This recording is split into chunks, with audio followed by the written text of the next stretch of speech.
Rasulullah tidak pernah mengucapkan, melafadzkan niat, entah itu dengan suara yang sir, entah itu dengan suara yang jahar, entah itu memerintahkan. Rasulullah tidak pernah.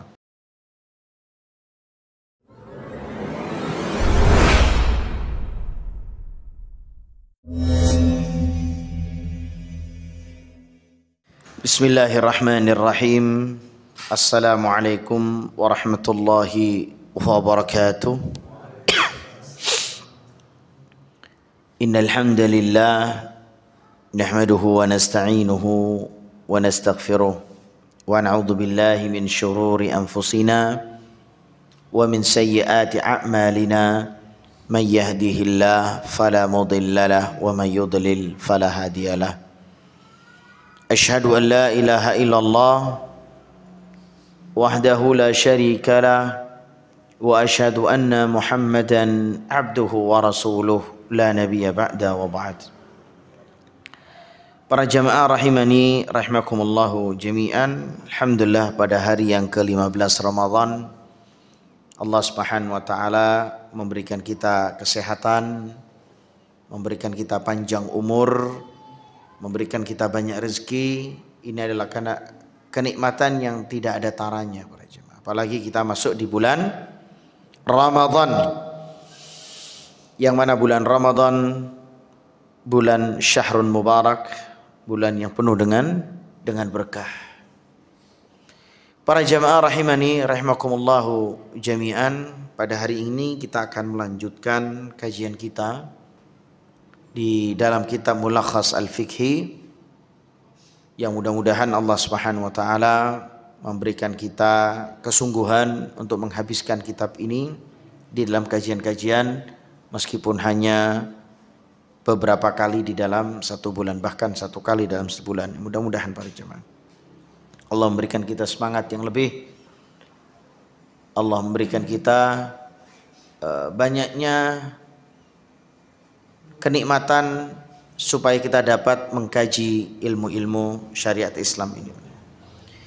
Kemudian para jemaah, kita kemarin telah membahas bab fi syurut as-salah. Kita membahas tentang bab fi syurut as-salah. Kemarin yang kita bahas adalah ijtinab an-najasah, yaitu syarat salat itu adalah menghindari najis. Kemudian pada kesempatan yang lalu juga kita sudah membahas tentang tauqid as-salah, yaitu tentang waktu-waktu atau maksudnya waktu salat. Dan kemudian kita juga sudah membahas tentang syarat menutupnya, wajibnya ditutup aurat. Para jamaah yang dimuliakan oleh Allah Subhanahu wa taala, pada syarat yang keempat adalah istiqbal al-qiblah, yaitu menghadap kiblat. Maka menghadap kiblat ini adalah salah satu syarat untuk menuju ke dalam salat yang sempurna.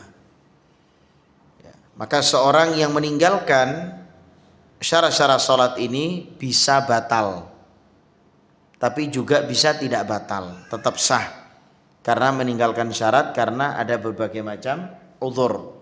Seseorang yang harus meninggalkan najis misalnya, tapi dia dalam kondisi waktu sholat itu sudah mau habis, sedangkan pakaiannya dia najis. Mana yang harus dia kerjakan? Apakah dia menunggu pakaian suci sampai waktu sholat itu hilang, ataukah dia sholat meskipun dalam kondisi pakaian itu najis? Maka pilihannya adalah yang kedua, yaitu dia tetap wajib sholat meskipun pakaiannya dalam keadaan najis. Maka ini keadaannya adalah ketika waktu sholat sudah mau hilang. Syarat yang keempat ini adalah istiqbalul qiblah, yaitu menghadap kiblat. Salah satunya para jamaah, Allah Subhanahu wa taala juga menguji nabinya, yaitu Muhammad sallallahu alaihi wasallam. Selama beberapa tahun Rasulullah menghadap Baitul Maqdis atau Masjidil Aqsa. Kemudian Allah Subhanahu wa taala palingkan Nabi Muhammad SAW ke mana? Ke Masjidil Haram. Sehingga para jamaah yang dimuliakan oleh Allah Subhanahu wa taala, ini adalah sebuah kenikmatan yang Allah berikan. Wa min syurutis shalah istiqbalul qiblah.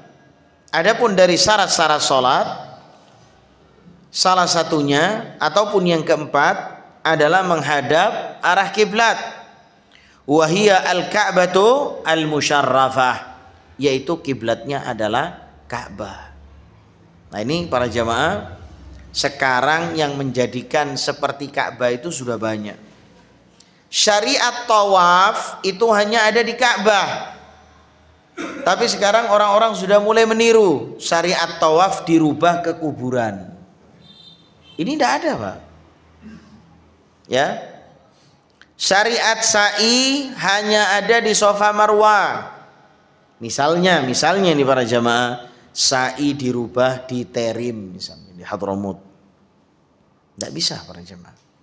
Maka syariat-syariat yang dikhususkan oleh Allah Subhanahu wa taala seperti misalnya wukuf di Arafah, terus antum ganti wukuf di kuburan, itu tidak bisa. Karena wukuf itu hanya di Arafah. Ya. Kecuali yang dibolehkan adalah iktikaf, Pak, di masjid, ya. Selanjutnya para jamaah rahimani rahimakumullahu jami'an, summiyat qiblatan liiqbalin nasi 'alaiha. Dinamakan kiblat adalah manusia mendatanginya. Ya, jadi kiblat dinamakan kiblat adalah manusia mendatangi kiblat tersebut. Beribu-ribu bahkan berjuta-juta orang mendatangi kiblat, yaitu Al-Ka'bah Al-Musyarrafah, untuk menunaikan haji maupun umrah. Karena yang bisa haji dan umrah itu hanya di mana, Pak? Hanya di Ka'bah. Di Mekah tidak bisa, di Madinah tidak bisa. Makanya kita tidak bisa membuat syariat haji itu di kota lain. Karena kita melihat para jamaah yang dimuliakan oleh Allah, barusan-barusan ini terjadi bahwasanya pensyariatan yang ada di dalam haji maupun umrah itu mulai dipindah ke Terim. Padahal para jamaah yang dimuliakan oleh Allah, Terim ini adalah salah satu kotanya kita sebetulnya, dari Qabilah Tamimi, Bani Tamim. Maka dari dulu tidak ada hal-hal yang semacam itu para jamaah.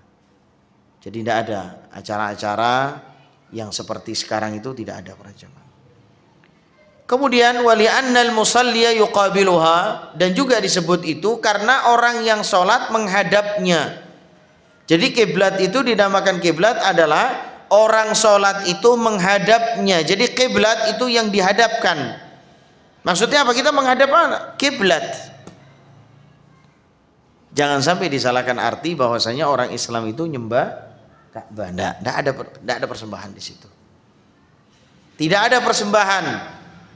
Orang Islam tidak pernah nyembah Ka'bah, batu tidak pernah. Orang Islam itu nyembah Allah Subhanahu wa taala. Qala Allah Ta'ala, "Fawalli wajhaka syatral Masjidil Haram." Palingkanlah ke arah Masjidil Haram, wa haitsuma kuntum fawallu wujuhakum syatrah, dan dimanapun kamu berada, palingkanlah wajahmu kemana? Ke Ka'bah ataupun Masjidil Haram. Oleh karenanya para jamaah, dengan ayat ini Allah Subhanahu wa taala bisa membedakan arah kiblatnya kita semua yang ada di dunia. Indonesia arah kiblatnya di barat. Ya. Eropa, Madinah arah kiblatnya di selatan. Yaman arah kiblatnya di utara. Afrika arah kiblatnya di timur. Karena Allah Subhanahu wa taala mengatakan, wa haitsuma kuntum, dimanapun kamu berada, fawallu wujuhakum syatrah, maka hadapkanlah wajah kalian ke Ka'bah ataupun Masjidil Haram.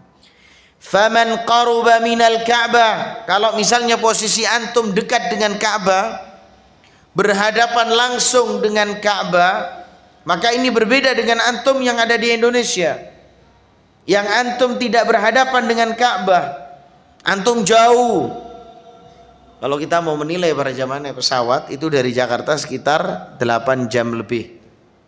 Kalau naik kapal berapa jam? Berapa hari kapal? Bisa sampai 20 hari. Jauh. Maka berbeda antara orang yang berada di depan dan orang yang tidak ada di depannya. Wa kana yaraha, ketika seorang itu melihat Ka'bah, wajib alaihi istiqbal nafsul Ka'bah bi jami'i badanihi, maka dia wajib untuk menghadapkan Ka'bah seluruh badannya. Jadi semua menghadap Ka'bah. Ini kalau misalnya Ka'bah bisa dilihat. Li'annahu qadirun ala tawajjuh ila ainiha qat'an, karena dia bisa untuk menghadap wajah secara penuh. Oleh karena itu syariatnya ketika antum menghadap Ka'bah dan antum bisa melihat Ka'bah, maka antum harus penuh semua anggota tubuh antum menghadap Ka'bah. Falam yajuz lahu al-udul anha, maka antum tidak boleh hanya menghindar ke arah sedikit aja, melenceng ke arah sedikit aja, itu tidak boleh. Kalau pas di depan Ka'bah, jadi antum harus menghadap di Ka'bah.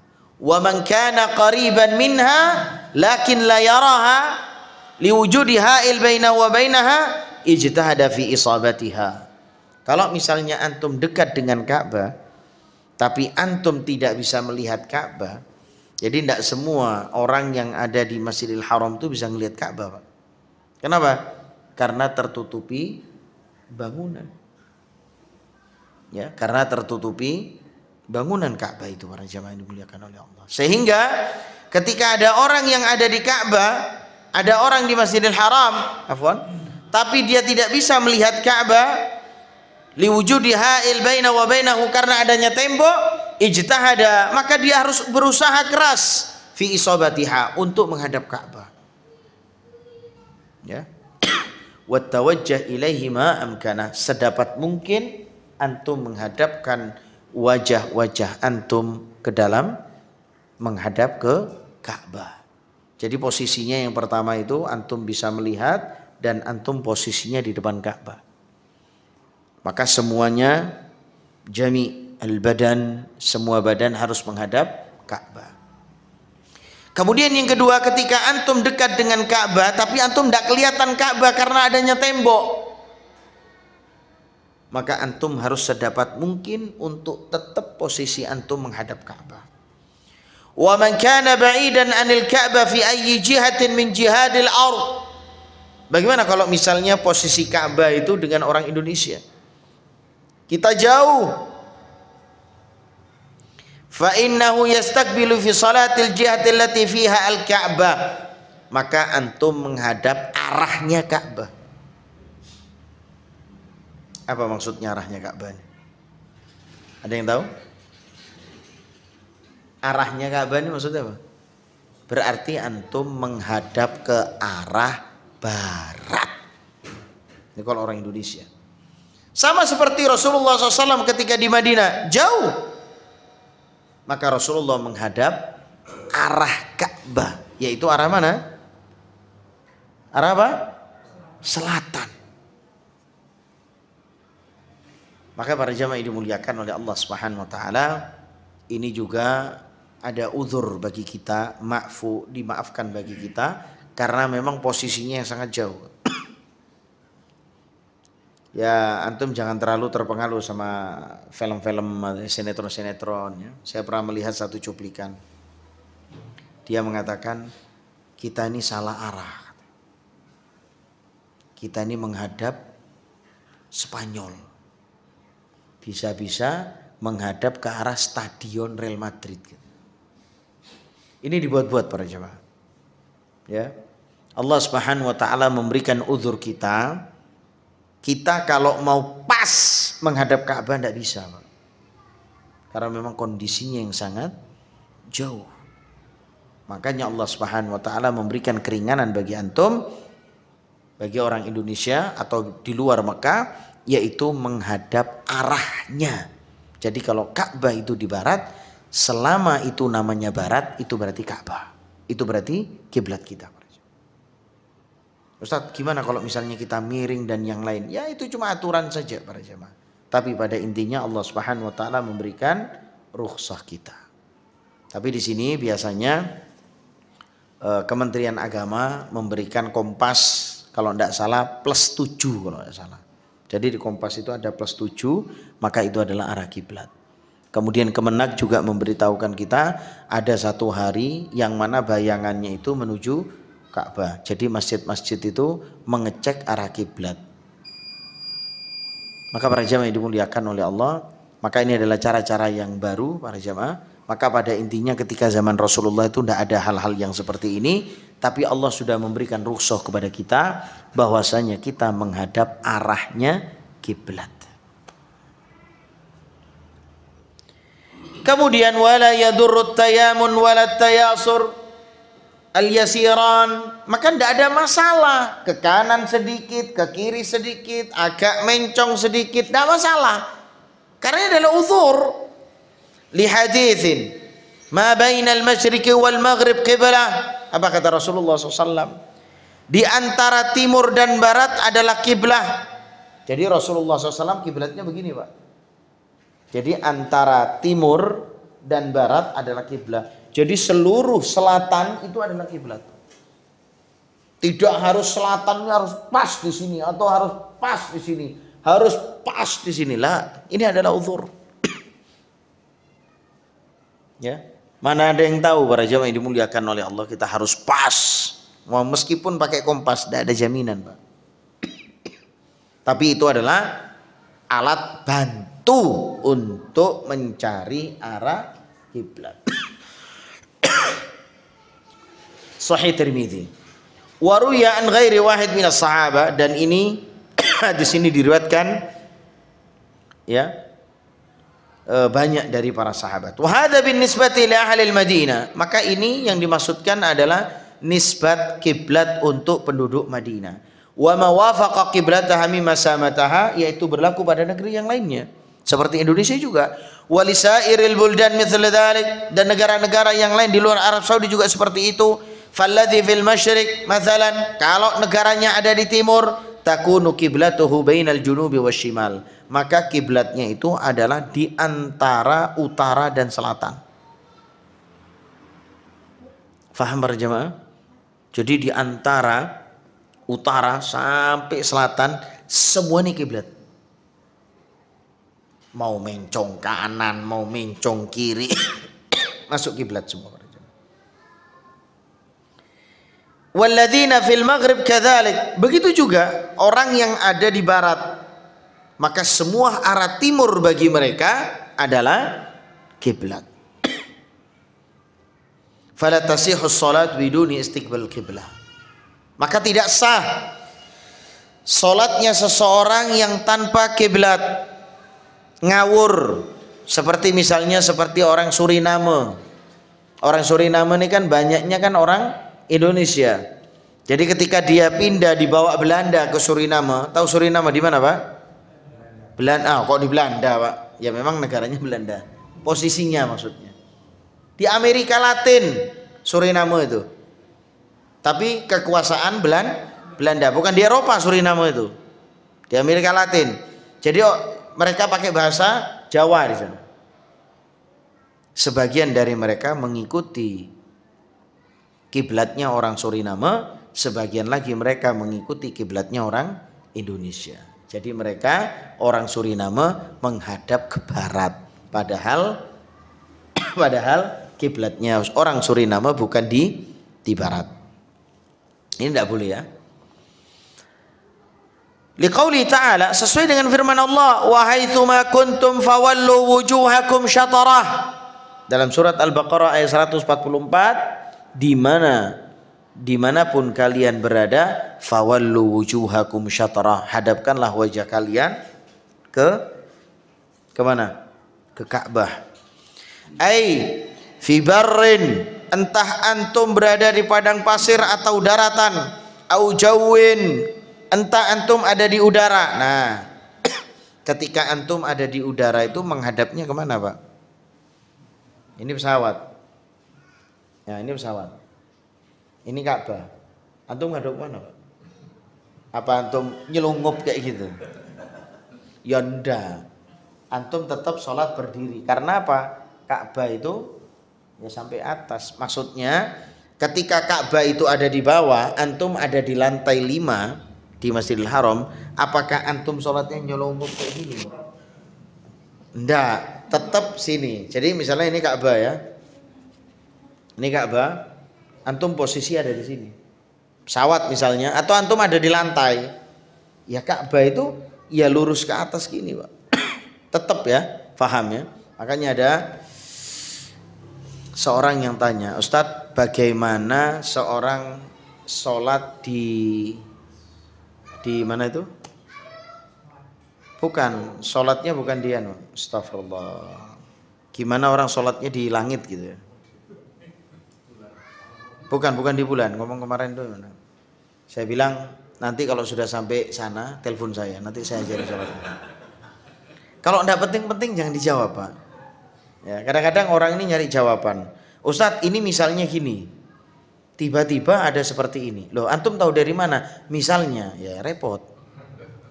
Mau jawab repot, Pak. Karena itu sudah misalnya. Biarlah itu terjadi dulu, baru kemudian bisa dijawab. Au bahrin, atau kondisi antum ada di laut. Au masyriq au maghrib, atau kondisi antum ada di timur dan di barat. Semua harus menghadap kiblat. Illal ajiz an istiqbalil qiblah, kecuali orang yang tidak mampu untuk menghadap kiblat. Kal marbut, seperti orang yang terikat di penjara, terikat, dia tidak bisa menghadap kiblat, maka sholat sesuai dengan kemampuannya. Awil maslub, atau dia disalib, dia tidak bisa sholat kecuali dengan disalib, sholat dengan disalib. Li ghairil qiblati idza kana muthaqan la yaqdiru alaih, maka ketika kondisi dia tidak mampu untuk menghadap kiblat, yang penting dia tetap sholat. Jadi jangan dijadikan alasan syarat ini. Sama kan seperti orang-orang sekarang. Loh, kok enggak puasa? Iya Pak Ustadz, tadi malam enggak sahur. Saya baru tahu sahur jadi syaratnya puasa. Sahur itu hukumnya sunnah para jemaah. Antum mau sahur, antum enggak mau sahur, puasa tetap harus jalan.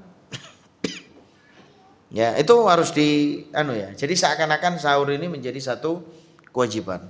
Sahur ini hukumnya apa, Pak? Sunnah. Tayyib, fa innahu yusalli hasba istita'atihi, maka dia sholat sesuai dengan kemampuannya ketika dia tidak mampu untuk menghadap kiblat. Walau lam yastaqbalil qiblah, kalau misalnya dia belum bisa mendapatkan kiblat atau menghadap kiblat, li anna hadza syart yaskut anhu lil ajz bi ijma'il ahli. Ketika dia tidak bisa menghadap kiblat, maka syarat ini gugur karena ketidakmampuannya, dan ini adalah ijma' para ulama. Jadi sehingga para jamaah yang dimuliakan oleh Allah, ketika antum tidak bisa menghadap kiblat, tetap antum wudu. Dalam keadaan safar juga seperti itu, Pak. Misalnya nih, naik kereta. Kalau antum ke Jakarta enak, sholatnya menghadap ke barat. Tapi kalau misalnya antum dari Jakarta pulang ke Banyuwangi, berarti antum menghadap ke arah timur. Tapi alhamdulillah kalau di kereta-kereta yang baru, kereta-kereta yang bagus, kereta-kereta yang mahal, itu biasanya sudah ada musola. Jadi antum kemungkinan masih bisa. Tapi kalau musolanya tidak menghadap ke arah kiblat, lah ya sudah para jemaah. Sesuai dengan kondisi saja. Sama seperti naik bis, gimana caranya antum mau menghadap kiblat kalau antum pulang ke Banyuwangi? Kondisi Banyuwangi berada di mana? Di mana? Di Jawa Timur. Ya. Wa kadza fi hali istidadil harb, dan juga begitu ketika saat perang berkecamuk. Wal harib min sayli aw narin aw sabu'in aw aduwin, sama seperti orang yang berlari, sama ketika kondisi banjir, ketika kondisi kebakaran, ketika ada binatang buas, ketika ada musuh, maka kondisi saat itu mempengaruhi antum untuk menghadap kiblat. musuh ada di kiblat, atau mungkin musuh antum ada di arah timur, berarti antum memerangi musuh ada di arah timur. Nah ini sholatnya gimana Pak? Masa antum mau belakangi musuh, dibacok Pak dari belakang, habis antum. Nah kondisi seperti itu antum boleh tetap sholat menghadap arah timur. Sama seperti banjir. Mudah-mudahan Allah membantu rakyat Bekasi ya, yang lagi dilanda banjir. Atau ketika ada binatang buas, di sebelah timur ada binatang buas, kiblat barat, antum menghadap kiblat, habis antum Pak, dicengkrem habis ya. Wal maridul ladzi la yastati istiqbalul qiblah, dan seorang yang sakit tidak mampu untuk menghadap kiblat dengan berbagai macam sebab, karena sakitnya dia atau mungkin dia tidak bisa merubah posisi, bisa jadi. Fakullu haula, semua itu mereka yusalluna ala hasba halihim, mereka sholat sesuai dengan kondisi. Ini para jamaah, banyak sekali teman-teman kaum muslimin yang tidak paham masalah seperti itu. Ada orang ke masjid, Pak ayo Pak sholat, najis. Padahal di masjid biasanya disediakan sarung. Sampai di rumah, Pak ayo Pak sholat, wis telat ya. Ini kapan sholat ya Pak? Iya. Walau ila ghairi qiblah, meskipun dia menghadap selain kiblat, wa tasihhu sholatuhu, sah salat. Karena dalam kondisi apa? Uzur. Enggak mampu. Li'anna syarat ujiza anhu fasaqat. Karena syarat dia tidak mampu untuk menjalankan syarat tersebut, maka gugurlah. Allah Subhanahu wa taala mengatakan fattaqullah mastata'tum, bertakwalah kepada Allah. Intinya para jamaah yang dimuliakan oleh Allah, semua kondisi antum tetap harus sholat. Bangun jam 7 pagi belum sholat subuh, habis dasar nggak sholat subuh, salah, harus tetap sholat. Ini terjadi pada Rasulullah dan para sahabat. Ini hikmah. Jangan antum nganggep oh berarti Rasulullah juga tidak subuhan Ustaz ya, jangan. Ini hikmah, Rasulullah mengalami itu adalah satu apa? Hikmah supaya kita contoh. Karena memang Rasulullah adalah contoh kita. Ketika saat itu capek Pak, perjalanan. Dan Rasulullah sudah mengingatkan siapa? Bilal untuk membangunkan. Ternyata Bilal juga kesirep. Apa kata Rasulullah? Tidak ada yang membangunkan kami kecuali terik sinar matahari. Bangun. Kemudian memerintahkan Bilal untuk adzan. Kemudian mereka berwudu, kemudian qomat, dan mereka menjalankan sholat subuh berjamaah ketika matahari sudah meninggi. Sampaikan kepada anak-anak antum nih para jemaah. Karena kebanyakan anak kita kalau sudah lewat waktu subuh pasti pertanyaan sudah lewat ini. Ya tetap harus sholat. Intinya tetap harus sholat. Bagaimana kalau misalnya ada orang sakit, nggak bisa sholat dia? Apakah disolati? Jangan Pak. Yang disolati itu jenazah Pak. Loh, saya juga mendapati hal ini para jemaah. Ada teman saya, neneknya sakit, koma katanya. Terus teman saya ngomong, anu apa, anak-anaknya nyolati gantian. Astagfirullahaladzim. Ente nenek ente sudah meninggal apa masih hidup? Masih hidup itu. Ya jangan disolati. Loh kondisi koma kan tidak bisa sholat.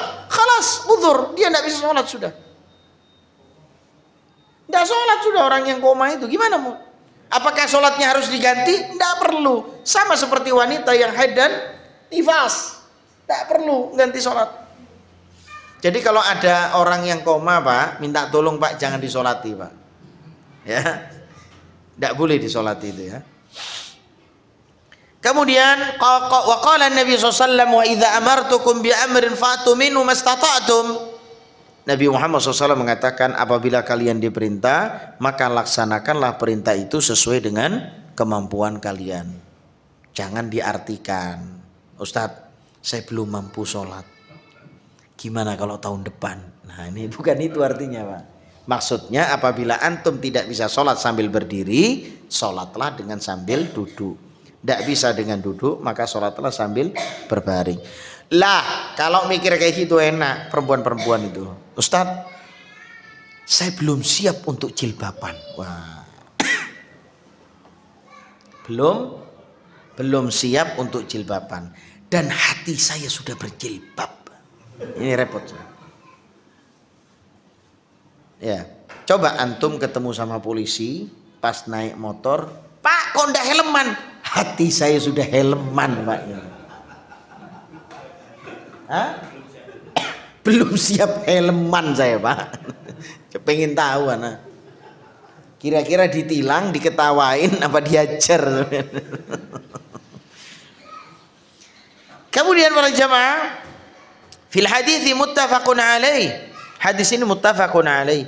Annahum inda istidadil khauf, ketika perang berkecamuk, yusalluna mustaqbilil qibla wa ghairu mustaqbiliha. Boleh antum ketika perang tetap menghadap kiblat, atau antum ketika perang berkecamuk tidak menghadap kiblat juga dibolehkan.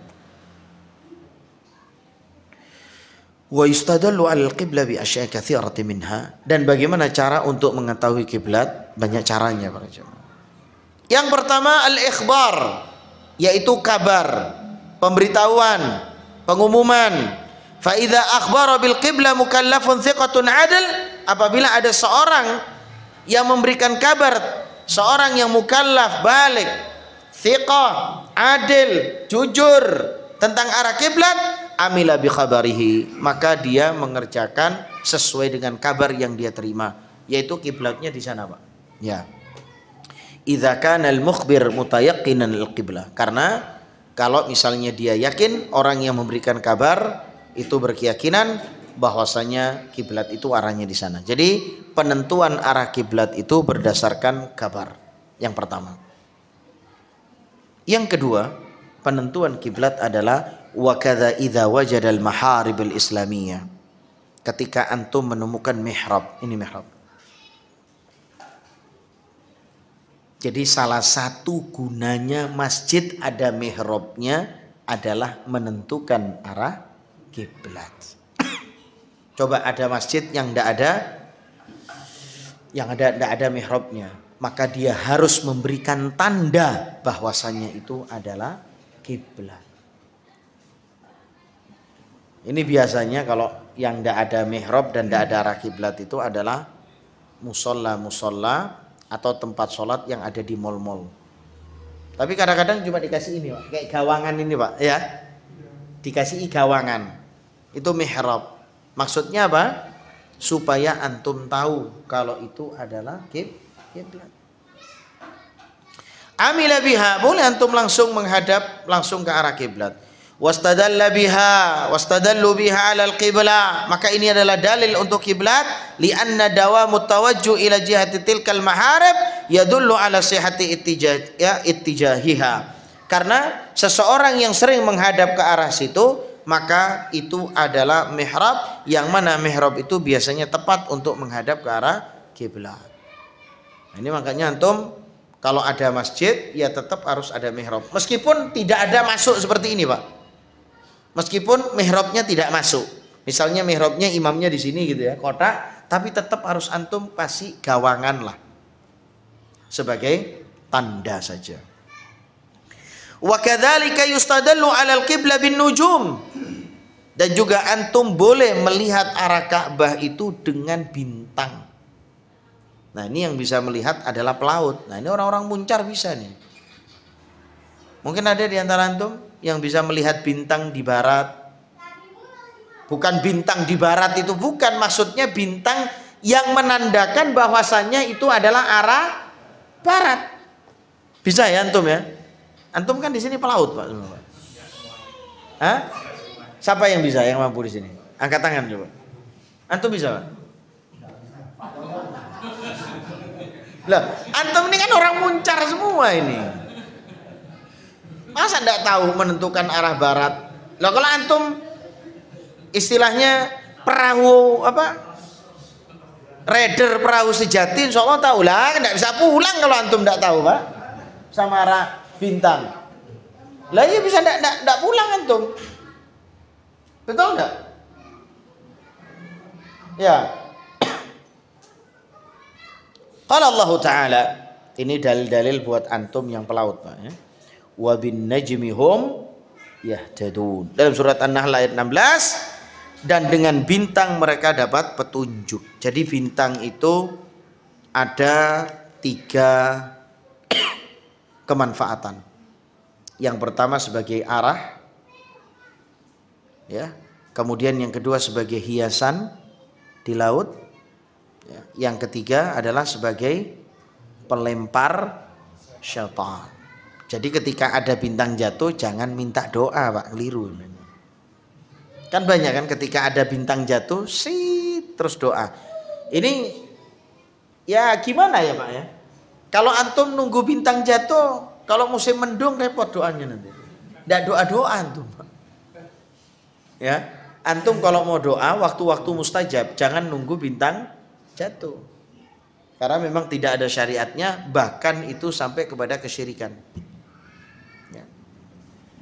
Maka para jamaah yang dimuliakan oleh Allah Subhanahu wa taala, maka itu adalah metode untuk mengetahui arah kiblat. Ataupun sekarang mungkin antum tidak tanya, tapi antum bisa pakai HP lewat apa? Kompas. Ya, lewat kompas bisa. Maka biasanya kalau pertama kali bangun masjid itu dikasih ukuran sama Kemenak. Ukurannya adalah +7. Jadi +7. Syaratul khamis, syarat salat yang kelima, an-niyah. Niat ya. Wa min syuruti as-shalah an-niyah. Dari syarat salat itu adalah niat, wa hiya lughatun al-qasdu. Niat menurut bahasa itu adalah tujuan yang dimaksud. Wa syar'an, sesuai dengan syariat, menurut syariat arti niat adalah al-azmu, tekad ala fi'lil ibadah, melakukan ibadah taqarruban ila Allah Ta'ala, untuk bertujuan mendekatkan diri kepada Allah. Itu niat. Di antara pengertian niat ini ada ndak yang mana niat ini harus diucapkan? Tidak ada. Karena niat ini adalah tujuan al-qasd, maksud. Maka tanpa harus diucapkan, maka niat itu juga sudah sah. Wa mahalluha al-qalb, tempatnya niat itu di hati. Fala yahtaju ila talaffudhu biha, tidak dibutuhkan niat itu untuk diucapkan. Bal huwa bid'atun, dan ini juga bisa dikatakan keluar dari apa yang Rasulullah SAW jalankan. Karena Rasulullah SAW tidak pernah mentalafutkan niat. Lam yaf'alu Rasulullah SAW wala ashabuh. Nabi Muhammad SAW tidak pernah melafatkan niat, dan juga para sahabat tidak pernah melafatkan niat. Fayanwi biqalbihi as-shalah allati yuriduha. Maka ketika kondisi itu para jamaah dia meniatkan salatnya di dalam hati, salat yang dia inginkan. Ini kemarin ada seorang muallaf yang juga teman saya masuk Islam, alhamdulillah, juga saya share ya di grup At-Taubah ya. Sudah di-share ke teman-teman. Pak Sugir belum? Hah? Ada beberapa, mungkin minggu kemarin, pekan lalu, ada teman saya masuk Islam. Dia tanya, Ustaz, bagaimana niatnya puasa? Niat dalam hati aja Pak. Oh iya, siap. Jadi niat itu tidak pernah dilafatkan oleh Rasulullah. Kadzuhur wal asar, seperti salat zuhur, asar dan yang lainnya. Li haditsin innamal a'malu binniyat, sesungguhnya perbuatan itu tergantung niatnya, tidak pernah dilafatkan. Antum mau makan, niat makan, tidak pernah antum melafatkan niat makan. Nawaitu, saya niat makan nasi dengan ikan, dengan yang lainnya. Ternyata yang datang bukan ikan Pak, nasi pecel Pak. Akhirnya antum ngerubah niat lagi. Atau mungkin batal antum makan itu, enggak ya. Wa yanwi ma'at takbiratul ihram, meniatkan bersama dengan takbiratul ihram itu boleh. Litakuna niyatun muqarinatan lil ibadah, karena niat itu untuk menjadi mengiringi ibadah tersebut. Jadi ketika takbiratul ihram antum niat itu boleh. Wa in taqaddamat bi zamanin yasir, adapun dengan beberapa lama berselang fil waqt fala ba'sa bihi, maka tidak ada masalah. Maka niatan untuk melakukan ibadah itu ada dua, Pak. Yang pertama ketika antum mau ke masjid, antum niat sholat duhur, maka itu sudah dianggap antum niat sholat duhur. Ketika antum dari rumah ke masjid, ya, antum sudah dianggap sholat duhur ketika saat itu. Atau yang kedua, ketika antum takbir itu harus ada niat, maka itu sudah dianggap sebagai niat. Para ulama berbeda pendapat kapan niatnya. Apa ketika mau sholat ataukah sudah dari rumah? Maka para ulama berbeda pendapat.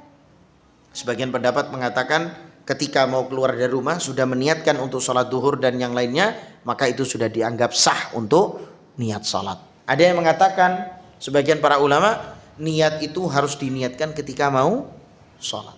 Taib. Para ulama berbeda pendapat di situ. Fala ba'sa bihi, kalau misalnya dia berselang waktu, tidak masalah. Wa yusharatu an tastamirra an-niyah fi jami' as-shalah, dan disyaratkan semua salat harus pakai niat. Fa in qata'a atna as-shalah batala as-salat, kalau dia menghilangkan niat ketika di pertengahan salat, maka salatnya jadi batal. Ingat antum salatnya orang-orang yang batal itu karena dia apa? Membatalkan salatnya. Jadi dia membatalkan niat untuk salat. Misalnya Allahu Akbar, anaknya antum tukaran, gasaan, pukulan, keplak, antum denger. Ini kalau anak ndak batal, acur anak yang paling muda itu, yang kecil. Akhirnya antum batalkan. Ya karena antum meniatkan untuk membatalkan, maka batallah sholat antum. Karena melihat anak antum yang tukaran tadi misalnya.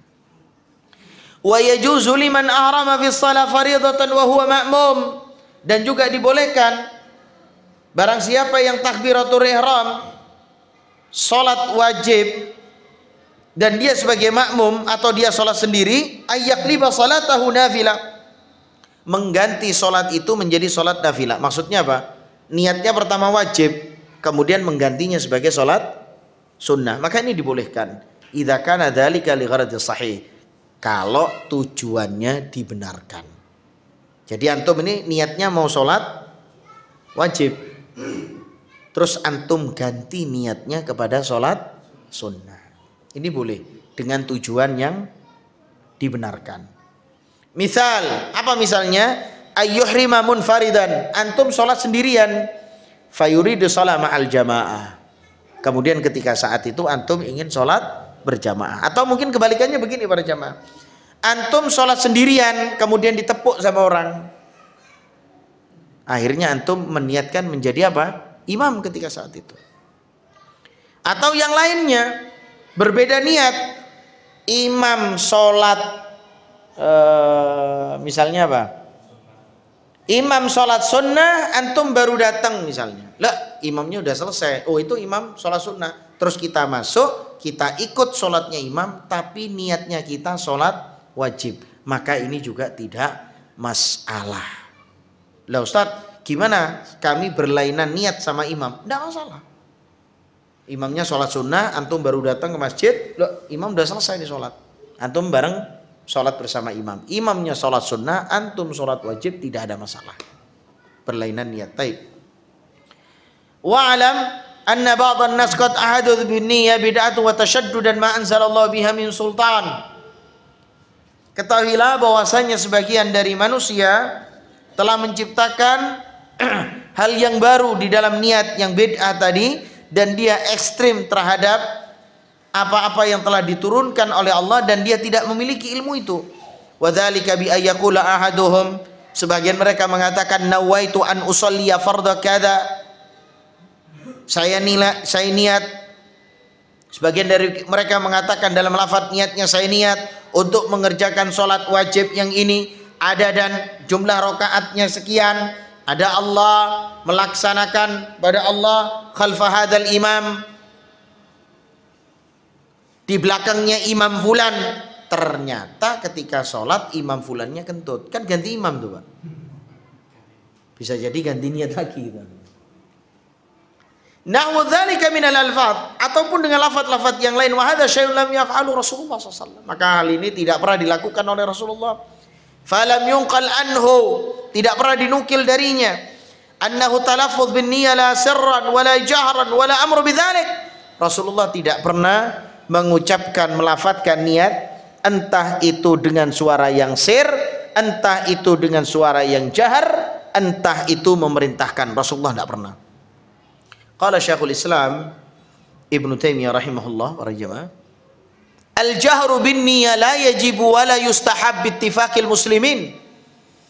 Syekhul Islam Ibnu Taimiyah mengatakan, jahar, melafadzkan niat dengan keras, tidak wajib dan tidak disunnahkan dengan keittifakan kaum muslimin, dengan kesepakatan kaum muslimin. Bal jahir bin niyyah mubtada'un mukhalifu lisyari'ah. Bahkan jahar, melafadzkan niat itu juga adalah menyelisihi syariat ini para jamaah. Wal uqubah ala dzalik idza fa'ala dzalika mu'taqidan annahu minasyara'. Kalau misalnya dia meyakini ini bagian dari syariat, fahuwa jahilul dhal, maka dia adalah seorang yang jahil dan sesat. Yastahiqqu at-ta'zir, dia berhak untuk dihukum, wal uqubah ala dzalik. Idza asarra ala dzalika ba'da ta'rifu wal bayanu lahu.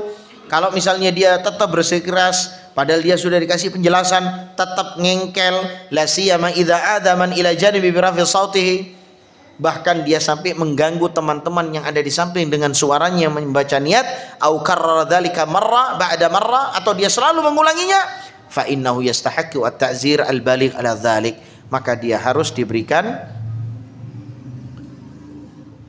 penjelasan yang lebih keras lagi. Maksudnya penjelasan yang lebih keras itu bukan antum marah ya. Maksudnya antum betul-betul memberikan penjelasan kembali. Ila anqal, sampai pada perkataan wa ba'dul mutaakhirin kharraja wajhan fi madhhab Syafi'i. Maka sebagian dari mutaakhirin yang mencetuskan dari madhab Syafi'i biwujubi dzalik, sampai-sampai mereka mengatakan dari madhab Syafi'i katanya nih wajib katanya niat dengan talaffuz, wa ghallatu jamaahir ashabi Syafi'i, maka ini dianggap salah katanya. Ya, katanya ini dianggap salah oleh jamaahir ashab Syafi'i, ya. Wa kana ghalatahu anna Syafi'i qala anis salah, maka dia salah dalam memahami perkataan Imam Syafi'i, la budda min nutqi fi awwaliha. Maka Imam Syafi'i itu pernah mengatakan harus mengatakan sesuatu di awalnya. Fadhanna hadzal ghalid, mereka mengira annahu arada an nutqu bin niyyah. Mereka mengira bahwasanya Imam Syafi'i mengatakan harus mengatakan sesuatu di awalnya. Mereka mengira bahwasanya Imam Syafi'i mengatakan harus ada talaffuz niat. Faghallata ashabu Syafi'i jami'uhum. Maka ini adalah kesalahan dari sahabat Syafi'i dalam memahami perkataan Syafi'i, wa qalu, dan yang benar adalah innama arada an naqqa bit takbir la bin niyyah. Maka Imam Syafi'i itu mengatakan bahwasanya beliau menginginkan mengucapkan sesuatu ya sebelum sholat itu maksudnya adalah takbir, bukan niat. Jadi Imam Syafi'i itu mengatakan harus mengucapkan sesuatu di awalnya. Nah, mereka beranggapan harus mengucapkan sesuatu di awalnya, ini berarti apa? Niat.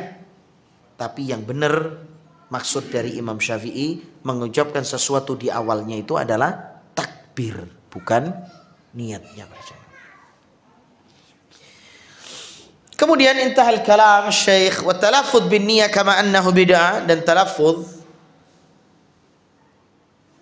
mengucapkan niat para jamaah ini juga dianggap, meskipun ana bilang pada antum ya, ini memang perkara khilaf di antara para ulama.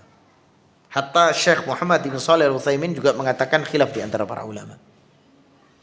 Ya, mungkin antum nanti bahkan ngomong sama orang yang memang talaffuz bin niat, ya sudah, mereka menganggap itu adalah sebagai dari madhab Syafi'i. Ini sudah ana jelaskan kepada antum semua para jamaah ya. Faqad yadkhulu fir riya aidan. Ini juga bisa masuk di dalam hal riya nanti, Pak. Li'anna al-matlub ikhlasul amalu lillahi wa ikhfa'uhu. Karena setiap amalan itu diminta untuk ikhlas dan menyembunyikannya. Kalau antum talafud niat, maka tidak bisa sembunyi amalan antum. Illa ma warada dalilu bi idhari, kecuali ada dalil yang jelas. Falladhi yanbaghi lil muslim an yakuna waqafan inda hududis syariah. Maka sepantasnya seorang muslim harus menepati batasan-batasan yang telah Allah dan Rasulnya bataskan, amilan bis sunan, sesuai dengan sunnah, tarikan lil bid'ah, dan meninggalkan bid'ah, mahma kana naw'aha, apapun itu bentuknya, wa mimman kana masdaruha, dan siapapun itu sumbernya.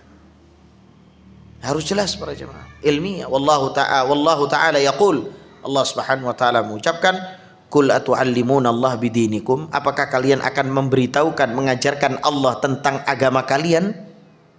Wallahu ya'lamu ma fis samawati wa ma fil ard, dan Allah Maha mengetahui apa yang ada di langit dan apa yang ada di bumi. Wallahu bikulli syai'in alim, dan Allah Maha mengetahui segala sesuatu. Dalam surat Al-Hujurat pada ayat yang ke-16. Fallahu a'lam,